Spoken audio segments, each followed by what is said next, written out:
मैं आतंकवादी नहीं हूँ। हाँ मैं मुस्लिम हूँ लेकिन मैं पाकिस्तानी नहीं हूँ। और पाकिस्तान आतंकवादी का कोई धर्म नहीं होता।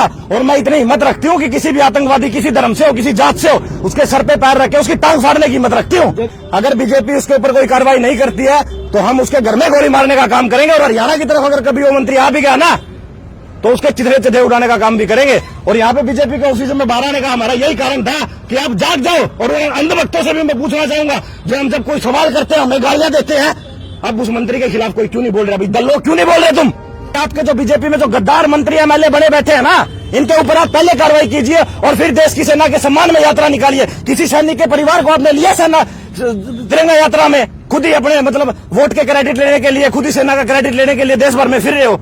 उन्होंने क्या बयान दिया कि हमने हमारी बेटियों के जिन्होंने सिंदूर उछाड़े उनकी बहन को हमने भेज के पाकिस्तान में उनकी ऐसी तैसी कर दी। तो जी मैं उनसे पूछना चाहूंगा कि क्या वो देश की बेटी नहीं है? हमारे हम सबकी बहन नहीं है या किसी की बेटी नहीं है? तो विजय शाह से मैं एक सवाल पूछना चाहूंगा, आप देशभक्ति का नाटक करते हो कि हम राष्ट्रीय भगत हैं, आपने क्या बयान दिया है उस पर कौन सफाई देगा? और बीजेपी सरकार इस पे क्या कड़ा कदम उठाएगी? अब 8 बार का विधायक है बीजेपी सरकार में, 8 बार के विधायक और अब की बार मंत्री, तो उनके लिए बहुत शर्म की बात है कि उनकी कितनी गंदी और दिमाग में दिमक लगी हुई है, एक गंदी नाली के कीड़े की जैसी उन्होंने हरकत की है।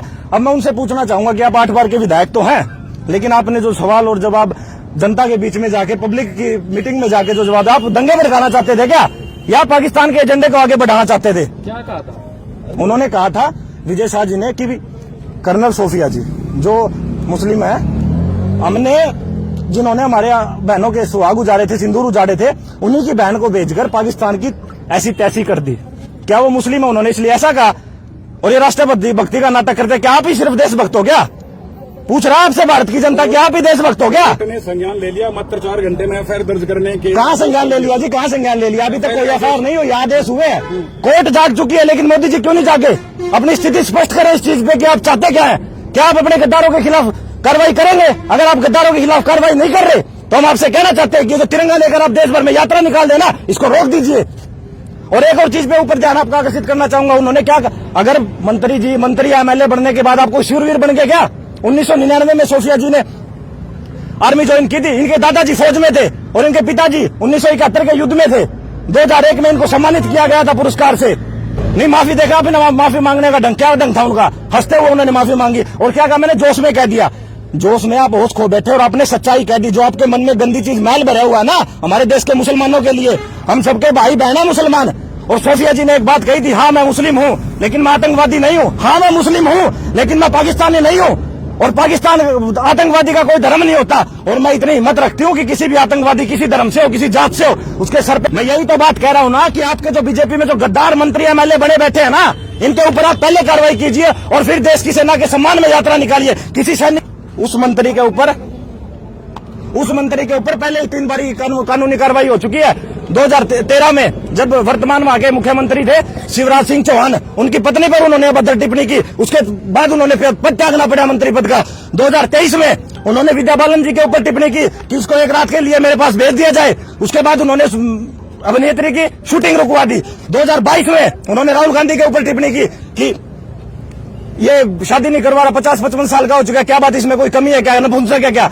तो ये कोई पहली गलती नहीं है उस मंत्री की। अगर बीजेपी उसके ऊपर कोई कार्रवाई नहीं करती है तो हम उसके घर में गोली मारने का काम करेंगे। और हरियाणा की तरफ अगर कभी वो मंत्री आ भी गया ना तो उसके चिथड़े चिथड़े उड़ाने का काम भी करेंगे। और यहाँ पे बीजेपी के ऑफिस में बाहर आने का हमारा यही कारण था कि आप जाग जाओ। और अंधभक्तों से भी मैं पूछना चाहूंगा जो हम जब कोई सवाल करते हैं हमें गालियां देते हैं, अब उस मंत्री के खिलाफ कोई क्यों नहीं बोल रहा? अभी दल लोग क्यों नहीं बोल रहे? तुम ज्यादा दुख है, बहुत ज्यादा रोष है हमारी बहन बेटियों के बारे में जो गलत बात बोल रहे हैं। और ऊपर से बीजेपी सरकार जो अपने झूठे से घोषले कर रही है, ये बात हमारे दिल को लगती है। सरकार अपने वोटों के लिए किसी को भी बेच देगी क्या?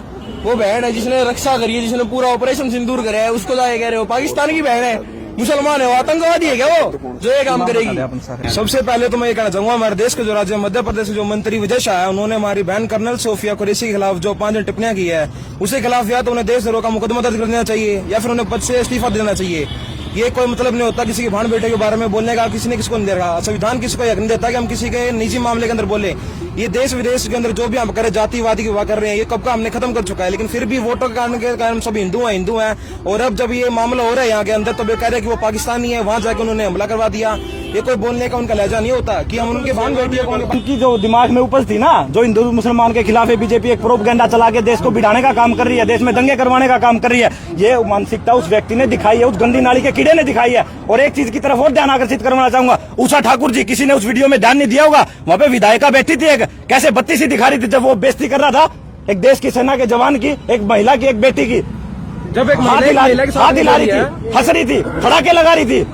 विधायक है वो और पूर्व की मंत्री रह चुकी है, उनको शर्म आनी चाहिए। और मैं तो कहूंगा कि इस के खिलाफ देशद्रोह कार्रवाई नहीं, वहाँ पे जितने मंच पे बैठ के तालियां बजा रहे थे ना, उन सबको देशद्रोह का मुकदमा होना चाहिए उन पे। देश के गद्दारों को फांसी दो, देश के गद्दारों को। उन्होंने ये बात बोली थी कि उन्होंने हमारे कपड़े उतरवाए थे। मोदी जी वहाँ जाके कपड़े तो नहीं उतरवा सकते, लेकिन हमारी बहन ने उनके आतंकवादियों की बहन ने वहाँ जाके उनके घर में घुस में उनकी ऐसी तैसी कर दी।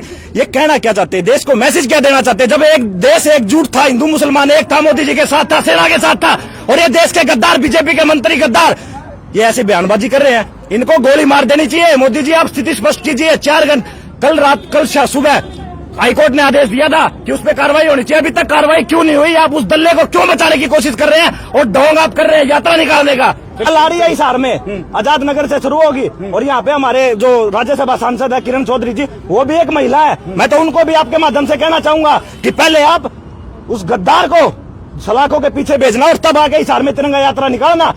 उन्होंने एक बड़ी चाल खेली है बीजेपी ने। अगर हम जनता के बीच में बिना तिरंगा लेके जाएंगे ना, तो जनता हमसे सवाल पूछेगी, कपड़े भी फाड़ सकती है। लेकिन उन्होंने क्या किया कि तिरंगे को हाथ में ले लिया। इतने घटिया लोग नहीं है, इतनी नीच मानसिकता के हम लोग नहीं है कि तिरंगे को देख के उनका अपमान करे और उनसे कोई सवाल पूछे। बड़े दिमाग से बीजेपी चल रही है, और देश का भट्ठा बिठाने में जो जितना बड़ा बीजेपी का हाथ है ना, ये तो आपको दिख ही रहा है। राष्ट्रभक्ति की वो बात करती है, लेकिन गद्दारों का अपनी पार्टी में वो मंत्री देती है। क्या उनको बर्खास्त करेगी बीजेपी? हमारी सेना का मनोबल तोड़ने का काम किया है बीजेपी के मंत्री ने। जो हमारी देश की शान है, उनके ऊपर जो अभद्र टिप्पणी की गई है, उसके मंत्री के खिलाफ देशद्रोह का मुकदमा दर्ज होना चाहिए और तत्काल प्रभाव से उसे मंत्री पद से हटाना चाहिए।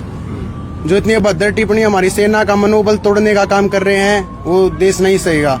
उसी के विरोध में आज पुतला दहन किया गया। देश के गद्दारों को गोली मारो, गद्दारों को गोली मारो।